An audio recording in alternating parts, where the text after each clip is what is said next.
सद्गुरुदेव की जय। भक्ति मोक्ष का सोपान है। भक्त का लक्ष्य मोक्ष प्राप्त करना होता है। भक्ति के द्वारा वह अपने प्रयोजन को प्राप्त कर लेता है। सद्गुरु के श्री चरणों की सेवा, उनके उपदेशों का पालन, सत्संग और सुमिरन भक्ति के रूप है। भक्त के जीवन में भक्ति इन्हीं रूपों से प्रवेश करती है। आइए सुनते हैं कबीर साहब ने भक्ति के महत्व को साखी रूप में कैसे समझाया है। भाव बिना नहीं भक्ति जग, भक्ति बिना नहीं भाव।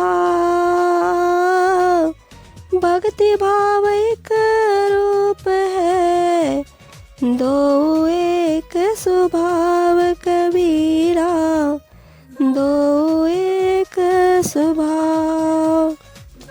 कबीर जी कहते हैं, निश्चल सुदृढ़ प्रेम के बिना भक्ति नहीं होती और निष्काम भक्ति के बिना प्रेम नहीं होता। अर्थात प्रेम से भक्ति और भक्ति से प्रेम होता है। ये भिन्न भिन्न नहीं है, ये दोनों तो एक ही रूप है और इनका गुण, लक्षण, स्वभाव भी एक जैसा ही होता है। जाति वर्ण कुल खोए के, भक्ति करे चित लाय। कहे कबीर सतगुरु मिले, आवागमन निसाय कबीरा, आवागमन निसाय। कबीर जी कहते हैं कि जाति, वर्ण और कुल परिवार का अहंकार त्याग कर तथा अपने मन चित को शुद्ध एकाग्र कर भक्ति करो। जब सद्गुरु का दर्शन मिलन होता है तब उनकी सेवा, भक्ति एवं सदुपदेश से आवागमन के चक्र का दुख मिट जाता है। विषय त्याग बैराग है, क्षमता कहिए ज्ञान। सुखदाई सब जीव सो, यही भक्ति परमान कबीरा, यही भक्ति परमान। पांचों विषयों का त्याग ही वैराग्य है और भेदभाव से रहित सभी से समता का व्यवहार ज्ञान कहलाता है। संसार के सभी जीवों को सुख देने वाला आचरण तथा स्नेह भक्ति का शत प्रमाण है। गुरु भक्त में इन सद्गुणों का समावेश होता है। भक्ति पदारथ तब मिले, जब गुरु होय सहाय।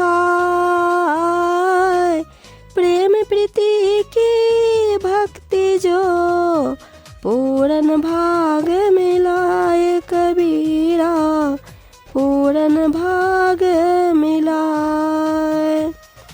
कहते हैं, भक्ति बहुत ही उत्तम एवं अनमोल पदार्थ है।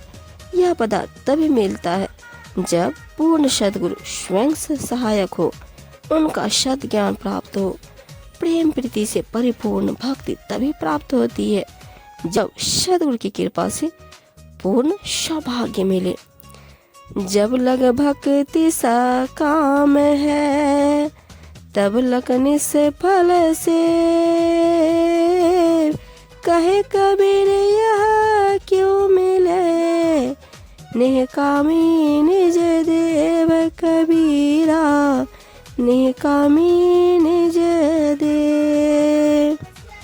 साहब जी कहते हैं, जब तक सांसारिक भोग कामनाओं की भक्ति है तब तक उसकी कोई सेवा फलदायी नहीं होगी। इससे जीवन कल्याण नहीं होगा। कबीर जी कहते हैं कि जो अपना देव यानी कि आत्म स्वरूप है वह तो निष्कामी है। उसका मिलन सांसारिक कामना भक्ति से कैसे हो सकता है। भक्ति महल बहुच है, दुर्हिते दरसाय। जो कोई जन भक्ति करे, शोभा बरनी न जाए कबीरा, शोभा बरनी न जाए। कहते हैं, भक्ति रूपी मंदिर बहुत ऊंचा होता है और वह दूर से ही सबको दिखाई पड़ जाता है। अर्थात भक्तजनों की भक्ति के सद्गुणों को सर्वत्र प्रशंसा होती है। अतः जो कोई भक्ति करता है उसके भक्ति में जीवन की शोभा का वर्णन नहीं हो सकता। वह अकथनीय एवं अद्भुत है।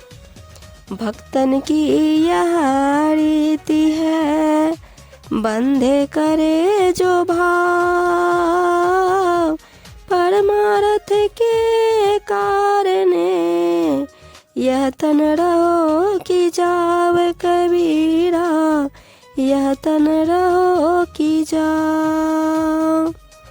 भक्तों की यह रीति है, ऐसा खुला व्यवहार है कि वे मोह माया को त्याग कर और अपने मन को वश में करके प्रेम पूर्वक गुरु की सेवा भक्ति करते हैं।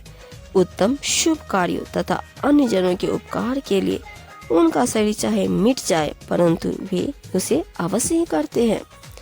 भक्ति बिना नहीं निस्तरे, लाख करे जो कोई, शब्द सने ही है रहे, घर को पहुँचे सोए कबीरा, घर को पहुँचे सोए।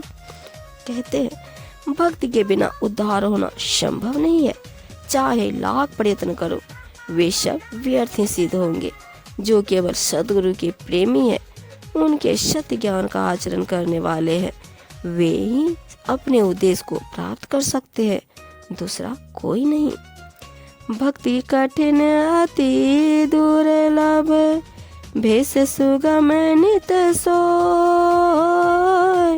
भक्ति जो न्यारी वेश से, यह जाने जब कोई कबीरा, यह जाने सब कोई। सच्ची भक्ति का आचरण बहुत ही कठिन तथा दुर्लभ होता है और केवल भक्ति का नित्य वेश धारण करना बहुत ही सरल है। भक्ति साधना तो वेश धारण करने से बिल्कुल ही अलग है, इसे सभी जानते हैं। भक्ति भक्त के हृदय की साधना तथा वेश शरीर के बाहर का है।